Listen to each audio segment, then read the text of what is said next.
Le choix a été fait de retenir dans la définition des PPP la notion d'intérêt général. Et l'objectif est clair. L'objectif c'était de créer les conditions permettant de développer le plus de PPP possible. Oui. Parce que tout intérêt général n'est pas service public. Voilà. Donc le service public, l'intérêt général, c'est différent. L'intérêt général est beaucoup plus élastique.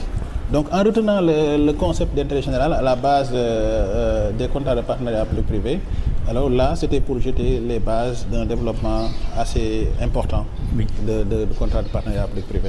L'intérêt général est le moteur de l'action publique. C'est-à-dire l'administration, ce qui mue l'intérêt, ce qui peut,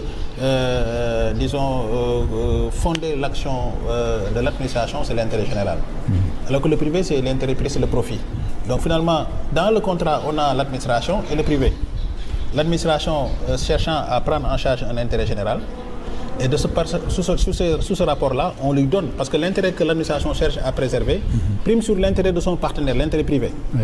Et par conséquent, puisque les intérêts qui sont défendus ne sont pas d'égale dignité, l'intérêt de l'administration étant supérieur à l'intérêt privé, on lui donne des prérogatives que le privé n'a pas. Exorbitantes. Donc dans le contrat, on donne à l'administration un certain nombre de pouvoirs que le privé n'a. Et parmi ces prérogatives-là, celle qui est la plus remarquable, c'est le pouvoir de résiliation unilatérale.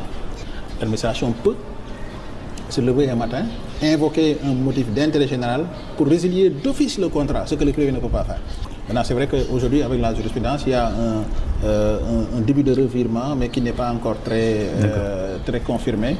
Oui. Parce qu'en France, il y a une décision qui est rendue par le juge grec location en 2014, où le juge a accepté dans le cadre d'une concession que le privé puisse procéder à la résiliation du contrat, mais le juge s'est empressé à poser des conditions pour encadrer, parce que ça c'est une brèche qui est particulièrement dangereuse si on laisse à un privé la possibilité de résilier un contrat administratif.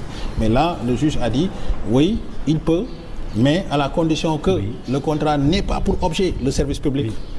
Pourquoi n'est pas pour objet le service public? Parce que dans la doctrine administrative, on a considéré que le service public ne peut pas fonctionner à éclipse. Et ça, c'est Gazier qui le disait. D'accord. Le service public ne peut pas fonctionner à éclipse. Le service public, c'est un fonctionnement continu. Donc, si le service public doit fonctionner à continu, on ne doit pas permettre à un privé engagé dans un contrat qui porte sur un service public la possibilité d'y mettre un terme. La notion de c'est une notion qui est, comme je l'ai dit, fluide et contingente. C'est-à-dire, si vous mettez ça entre vos mains, ça passe entre les doigts. Elle est difficile à cerner. C'est-à-dire, l'intérêt général, ce qui est intérêt général aujourd'hui, ce qui ne l'est pas aujourd'hui peut l'être demain. C'est cela. C'est au gré des circonstances et des contingences. Qu'est-ce qui est intérêt général? Donc ça évolue. En retenant la notion d'intérêt général, tu vois un peu, on crée les conditions d'un développement fulgurant des PPP, parce que ça peut intervenir, on peut faire des PPP presque partout.